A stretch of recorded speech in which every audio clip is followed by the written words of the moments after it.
राजस्थान सरकार के coaching regulation bill पर विधानसभा में सीकर से कांग्रेस विधायक राजेंद्र पारिक ने पार्टी से बिल्कुल अलग स्टैंड लिया। उन्होंने सीकर की कोचिंग संस्थानों का समर्थन करते हुए उन आरोपों को खारिज किया जिनमें कहा जा रहा है कि कोचिंग्स का माहौल ठीक नहीं है। साथ ही कहा कि कोचिंग्स की वजह से ही आज सीकर का 30% रेवेन्यू चलता है और शहर का कायापलट हुआ है। साथ ही उन बच्चों को भी अवसर मिला है जो पढ़ने के लिए दिल्ली जयपुर नहीं जा सकते। विधायक महोदय के इस वीडियो में देखा जा सकता है कि वह विरोधियों को सीकर आकर माहौल देखने के निमंत्रण भी दे रहे हैं।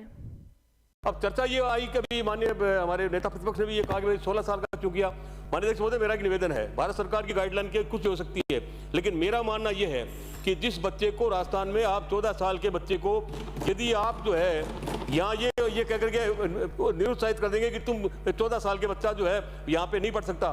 बाकी स्टेट्स में 14 साल ही है, जब बाकी स्टेट में 16 साल नहीं है तो बच्चा जाकर के वहां अपनी जो है कोचिंग पूरी करेगा। मैं दावे के साथ कह सकता हूँ माननीय अध्यक्ष महोदय, उन गरीब बच्चों के परिवार के बच्चे जो अच्छी कोचिंग अच्छी इंस्टीट्यूट्स में नहीं पढ़ पाते थे और वो बच्चे जो बहुत अच्छी कोचिंग आप एजुकेशन इंस्टीट्यूट से पढ़ कर आते थे, कंपटीशन में वो बच्चे पिछड़ जाते थे क्योंकि उनको वैसा माहौल नहीं मिलता था।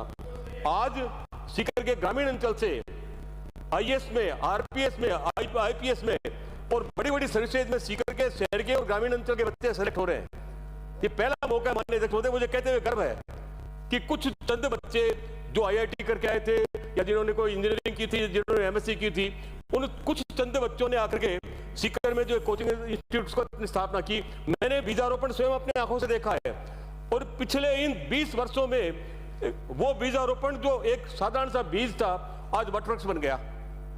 सीकर में माननीय अध्यक्ष महोदय, सीकर की रेवेन्यू कम से कम 30-35% जो है आपकी इस कोचिंग इंस्टीट्यूट से चलती है। इसका मतलब ये हो गया कि मैं कोचिंग इंस्टीट्यूट वालों को सपोर्ट कर रहा हूं। नहीं माननीय अध्यक्ष महोदय, मैं कोचिंग इंस्टीट्यूट वालों को सपोर्ट नहीं कर रहा हूं, मैं उन गरीब परिवारों के बच्चों को सपोर्ट कर रहा हूं जो पैसे के अभाव में दिल्ली और जयपुर नहीं जा सकते।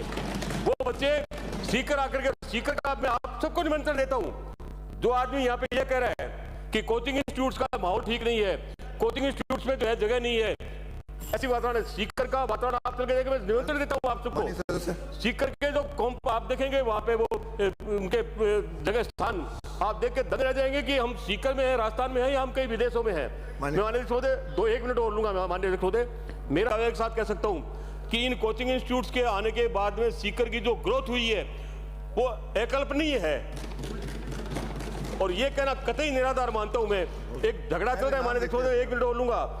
जब हमारी प्रबंधन समिति की मीटिंग हो रही थी, उस मीटिंग में स्कूल वालों को भी बुलाया गया था और कोचिंग वालों को भी बुलाया गया था। स्कूल वालों के कोचिंग वालों के आपस में एक बड़ा भारी क्लेश हुआ है, तो ये एक प्रचार का माध्यम बना दिया, एक परसेप्शन बनाया जा रहा है कि कोचिंग इंस्टीट्यूट की वजह से ये राजस्थान बर्बाद हो रहा है। इसका नाम कोचिंग भी कर दिया। धन्यवाद अध्यक्ष महोदय। वहां पे ये भी कहा गया कि विदेशी फंड आ रहा है। ये सारी बातें राजस्थान मेहरबानी करके सेंट्रल संशोधन बिल 2025 पर राजस्थान के वो बच्चे मुझे गहरी आपत्ति और आलोचना कुछ करना चाहते हैं। वीडियो में स्पष्ट रूप से कांग्रेस विधायक कोचिंग रेगुलेशन बिल को ज़्यादा कठोर नहीं बनाने की बात कह रहे हैं, क्योंकि उनका मानना है कि अगर प्रदेश में सख्त नियम लागू होते हैं तो बच्चे दूसरे राज्य में जाकर कोचिंग करेंगे, जिससे प्रदेश को बड़ा नुकसान होगा। लेकिन इससे यह बात तो सही साबित होती है कि कोचिंग संस्थान प्रदेश के राजस्व में बड़ा योगदान देने के साथ प्रदेश के बच्चों के लिए बहुत फायदेमंद भी हैं।